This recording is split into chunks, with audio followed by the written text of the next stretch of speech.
రాజన్న సిరిసిల్ల జిల్లా వేములవాడ మున్సిపాలిటీలో కాంగ్రెస్ హవా కొనసాగింది. వేములవాడ అభివృద్ధికి ప్రజలు పట్టం కట్టారు. సునాయాసంగా మున్సిపాలిటీలో మెజార్టీ వార్డులు గెలిచింది. కార్మిక క్షేత్రం సిరిసిల్ల, ధార్మిక క్షేత్రం వేములవాడ మున్సిపల్ ఎన్నికల ఫలితాలపై మరిన్ని డీటెయిల్స్ బాబు యాదవ్ అందిస్తారు. వేములవాడ మున్సిపల్ ఎన్నికల్లో హస్తం హవా కొనసాగింది.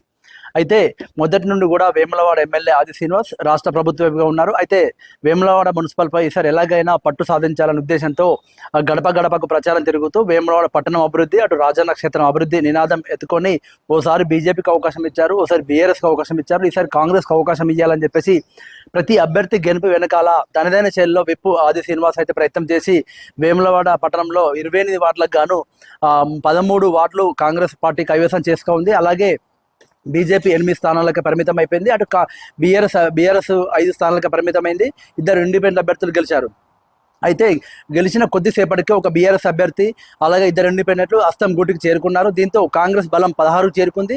ఎక్స్ఆఫీసియా మెంబర్ ఎమ్మెల్యే గారితో మొత్తం 17 స్థానాలు గెలుచుకుంది. దీంతో మున్సిపల్ పీఠాన్ని హస్తం పార్టీ కైవసం చేసుకున్నందుకు మార్గం సుగమం అయిపోయింది. మొదటి నుండి కూడా అంటే మనకు మున్సిపల్ ఏర్పడిన తర్వాత తొలిసారి బీజేపీ పార్టీ ఇక్కడ కైవసం చేసుకోగా, రెండవసారి బీఆర్ఎస్ పార్టీ కైవసం చేసుకుంది, మూడోసారి మాత్రం ముచ్చటగా ఈ యొక్క కాంగ్రెస్ పార్టీ కైవసం చేసుకుంది.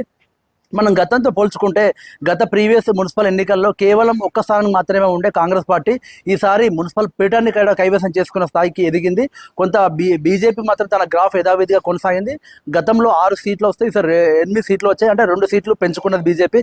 కానీ బీఆర్ఎస్ గతంలో 17 స్థానాలకు గెలిచినటువంటి బీఆర్ఎస్ ఏకంగా 5 స్థానాలకు పడిపోయింది. అంటే దాదాపు బీఆర్ఎస్ గ్రాఫ్ కంప్లీట్గా పడిపోయిందని చెప్పొచ్చు. అలాగే కాంగ్రెస్ గ్రాఫ్ చాలా పెరిగిపోయింది. బీజేపీ స్వల్పంగా తన గ్రాఫ్ పెంచుకుంది. ఏదేమైనా అంటే ప్రజలు దాదాపు అంటే మిగతా కొంతమంది అభ్యర్థులు కూడా స్వల్ప ఓట్లతోని అటు బీఆర్ఎస్ కావచ్చు, అటు కాంగ్రెస్ కావచ్చు ఓటమి గెలుపములు జరిగాయి. ఓవరాల్గా అయితే వేములవాడ పట్టణ ప్రజలు కంప్లీట్గా అభివృద్ధికి పట్టం కట్టారని చెప్పవచ్చు.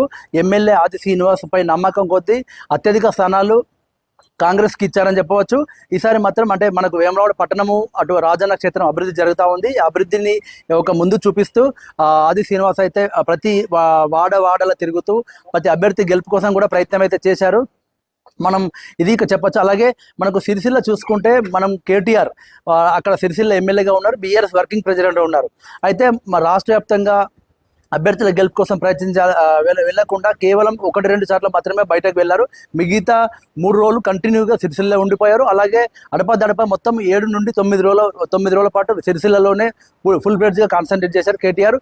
దీంతో మనకు అక్కడ 39 వార్డులకు కానీ 27 వార్డులు బీఆర్ఎస్ కైవసం చేసుకోగా కాంగ్రెస్ 6 స్థానాలు, అటు బీజేపీ 5 స్థానాలు కైవసం చేసుకుంది.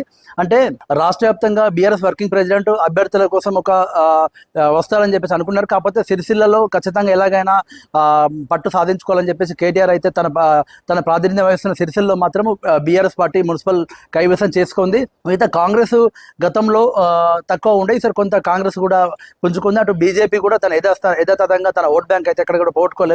ఏదేమైనప్పటికీ అటు రాజన్న సిరిసిల్ల క్షేత్రంలో ధార్మిక క్షేత్రంలో కాంగ్రెస్ పార్టీ హస్తా కొనసాగింది.